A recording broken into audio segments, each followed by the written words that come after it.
Play স্টোরে এসে দরকার বয় লিখে অ্যাপটিকে ডাউনলোড করে নেব অ্যান্ড ইনস্টল করে নেব। ইনস্টল হয়ে যাওয়ার পর আমরা অ্যাপটিকে ওপেন করে নেব এবং আমাদের register mobile number and password দিয়ে এটিকে লগ ইন করে নেব।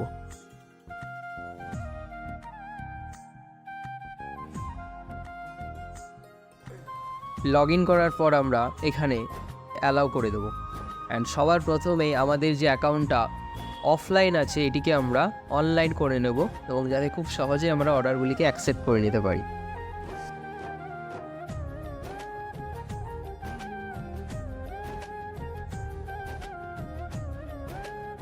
এখানে আমাদের স্ট্যাটাসটি অ্যাক্টিভ হয়ে গেল। অ্যাক্টিভ হয়ে যাওয়ার পর যখন আমাদের দরকার বা অ্যাপ্লিকেশনে কোনো অর্ডার আসবে নোটিফিকেশানে আমরা অর্ডারগুলো পেয়ে যাব। তো আমরা এই অর্ডার ডিটেলসে রাখার জন্য আমরা এখানে ক্লিক করলেই সমস্ত অর্ডারগুলি আমার সামনে চলে আসবে। তো এখান থেকে যেটা আমি অ্যাকসেপ্ট করে নেব এই ডিটেলসগুলো আমরা এখানে দেখতে পাবো। সো আমি এটা অ্যাকসেপ্ট করে নিলাম। অ্যাকসেপ্ট করে নেওয়ার পর আমরা এখানে কাস্টমার এবং যে দোকান থেকে অর্ডারটি এসেছে তার সমস্ত স্টোর ডিটেলস এবং কাস্টমারের কন্ট্যাক্ট ডিটেলস এখানে পেয়ে যাব। এখান থেকে আমরা ম্যানুয়ালি কল অথবা চ্যাট করে নিতে পারবো সেই স্টোরের সাথে, অথবা আমরা সেই কাস্টমারের সাথে এখানে কল বা চ্যাট করে নিতে পারি। এবং এখানে ডাইরেকশানে ক্লিক করলে আমাকে গুগল ম্যাপসের মাধ্যমে ডাইরেকশানটা এখানে দেখাবে। আর এখানে অর্ডারের ইনফরমেশনটা আমরা পেয়ে যাচ্ছি এবং এটাকে আমরা swipe to pick up order করে নিতে হবে।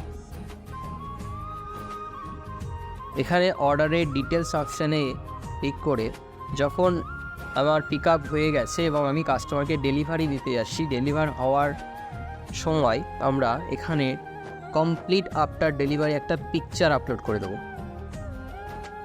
একটা ইমেজ দিয়ে দেবো এবং কমপ্লিট ডেলিভারি অপশানে আমরা ক্লিক করে দেবো এবং এখানে একটা ওটিপি ভেরিফিকেশন বলে অপশান আসবে এবং এন্টার ওটিপি নাম্বার বলে আসবে, যেটা কাস্টমারের মোবাইলে যে অর্ডার ডিটেলস থাকবে সেখানে ভেরিফিকেশন কোড বলে লেখা থাকে। সো সেই ভেরিফিকেশন কোডটা এখানে আমরা কাস্টমারের সাথে জেনে নেব এবং এখানে সাবমিট করে দেবো এবং আমার যে অর্ডার অ্যামাউন্টটা থাকবে সেই অর্ডার অ্যামাউন্টটা কাস্টমারের সাথে আমি কালেক্ট করে নেব এবং আমার অর্ডার কমপ্লিট।